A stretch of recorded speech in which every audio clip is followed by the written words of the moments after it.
चलिए दोस्तों, question number हम 6 देख सकते हैं। क्वेश्चन नंबर में कहा जाता है 6 में कि 8, 24, 32 का गुणनखंड लिखें। 8, 24, 32 का गुणनखंड लिखे। तो लिखेंगे दोस्तों कैसे, यहाँ पर 8 लिखेंगे। चलिए गुणनखंड करते हैं। ये 2 से लगाएंगे, ये 4 आ जाएगा। 2 से लगाएंगे 2 आ जाएगा। 2 से लगाएंगे 1। इसको हम लिख सकते हैं इस तरह से, 2 गुने 2 गुने 2। बस यही इसका आंसर हो जाएगा। इसी तरह आप हमें 32 का और ये 24 का भी बनाइए और 32 का भी बना के हमको बता दीजिए। बस यही रूल पर, इस रूल पर बन जाएगा आपका। 7 नंबर टाइप हम देखते हैं। 7 नंबर में कहा जाता है कि निम्नलिखित का सर्वा गुणनखंड लिखे। दोस्तों क्या कहता है, सर्वा गुणनखंड लिखे। सर्वा गुणनखंड लिखने के लिए कहा था। सर्वा गुणनखंड दोस्तों हम कैसे लिखेंगे, देखिए जैसे में 1 नंबर में दिया हुआ है आपका 4 और 32। तो हम क्या करेंगे, पहले 4 का क्या करेंगे, गुणनखंड कर लेंगे दोस्तों। गुणनखंड कर लेंगे। 4 जो है किस किस पारा में आता है, तो 1 क्या आता है, 2 क्या आता है और 4 के पारा में आता है। चलिए 32 की बात करें तो 32 1 क्या आता है, 2 का आता है, 4 का आता है, उसका जो है 8 के पारा में आता है, उसका 16 के पारा में और 32 के पारा में आता है। तो जो दोस्तों इसमें जो मिल जाता है ना, वही उसका आंसर होता है। तो देखिए तो दोस्तों ये वाला मिल रहा है इसमें, ये भी मिल रहा है, ये भी मिल रहा है। तो इसका आंसर क्या हो जाएगा दोस्तों, 1 गुने 2। 1 गुने भी नहीं लिख सकते, ऐसे डायरेक्ट लिख दीजिए दोस्तों, 1, 2, 4। बस यही इसका आंसर हो जाएगा, यही इसका आंसर होगा, है ना। चलिए इसी तरह जो है आपका ये बनेगा, आपको हम बता देते हैं।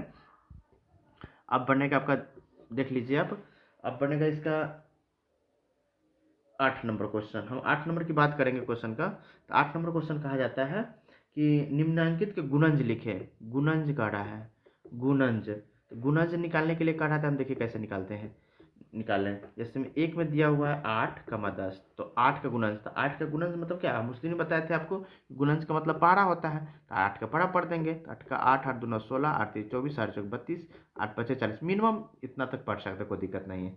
10 का भी इसी पढ़ेंगे। 10 का 10, 10 दूना 20, 10 तिया 30, 10 चौक 40, 10 पचे 50 दोस्तों। तो इस तरह से हम बना लिए।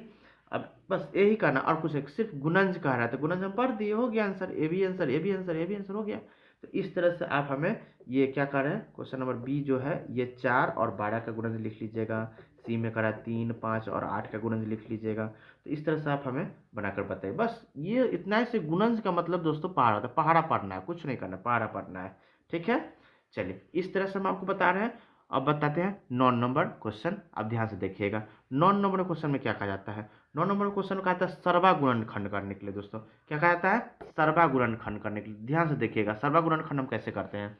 ये सर्वा गुणनखंड का रहा है, तो यहाँ पे लिखेंगे सर्वा गुणनखंड। सर्वा गुणज लिखने के लिए कह रहा है, तो कैसे लिखेंगे देखिए। 1 में कह रहा है आपका 4 और 14। 4 और 14, 4 यहाँ पर लिखेंगे हम। तो 4 के गुणज, 4 के गुणज, 4 का गुणज दोस्तों क्या होता है, अब ध्यान से देखिए। तो 4 का 4, 4 दूना 8, 4 तिया 12, 4 चौक 16 होता है, 4 पचे 20, ऐसे बढ़ते चले जाता है। और 14 के गुणज में देखेंगे सेम टू सेम ऐसे, 14 का 14, 14 दूना 28, 14 तिया 42, 14 चौका 56, 14 पच्चीस 70। दोस्तों इसी तरह से पढ़ते जाएंगे। ये भी डैश डैश भागेगा, ये भी डैश डैश डैश भागेगा, बहुत सारा भागते जाएगा आगे में है।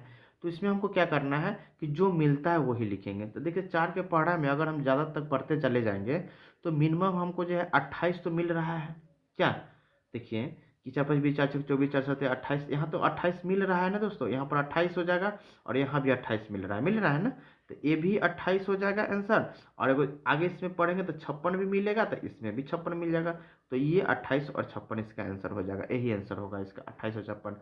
नहीं समझ में आएगा, देखिए आप 14 का पहाड़ा पूरा पढ़िए और 4 का ही पूरा पढ़िए। जो जो इसमें मिल जाएगा वही होता है इसका आंसर। ठीक है, किसमें, तो सर्वा गुणज में। इसी तरह बनाएंगे हम, है ना। नहीं समझ में आएगा फिर से कोशिश कीजिएगा, तो बड़ा वीडियो को रोक रोक कर आप समझने की कोशिश कीजिएगा, समझ में आ जाएगा। चलिए अब आते हैं हम क्वेश्चन नंबर 10 की ओर। 10 नंबर क्वेश्चन ध्यान से देखिएगा दोस्तों। 10 नंबर क्वेश्चन कहा जाता है कि निम्नलिखित का अभाज्य करने के लिए, अभाज्य गुणनखंड करने के लिए।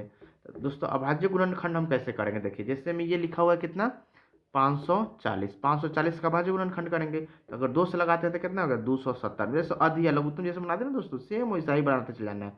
तो ये कितना, 270, 270 के 2 से लगाएंगे तो 135, फिर 2 से लगाएंगे तो 27, है ना दोस्तों। फिर यहाँ 200 तब लगेगा, 3 से लगेगा, 3 नंबर 27, फिर 3 से लगाएंगे तो 3, फिर 3 से लगाएंगे तो 1। कितना हो गया दोस्तों, 1 हो गया।